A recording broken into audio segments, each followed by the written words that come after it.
शासकीय जमिनींचा लुटारू खेळ मनपा मौन का? चंद्रपूर शहरात शासकीय जमिनीवर होणाऱ्या अवैध अतिक्रमणाचा प्रश्न दिवसेंदिवस गंभीर होत चाललाय। रामाळा तलावाकडून रय्यतवाडी कॉलनीकडे जाणाऱ्या मार्गावर रेल्वे गेट लगत मोठ्या प्रमाणात पक्के बांधकाम सुरू असूनही मनपा प्रशासनानं आश्चर्यकारक मौन बाळगलंय।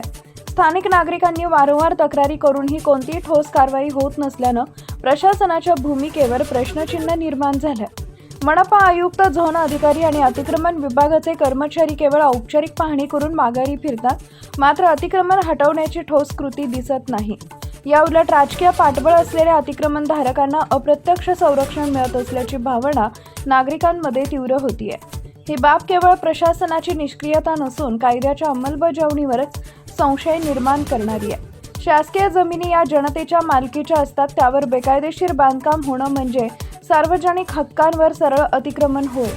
नव्यानं रुजू झालेल्या आयुक्तांनी या प्रकाराकडे गांभीर्यानं लक्ष देत तात्काळ कारवाई करणं गरजेचं आहे, अन्यथा मनपाची विश्वासार्हता पूर्णतः ढासळण्याची भीती व्यक्त होतीये।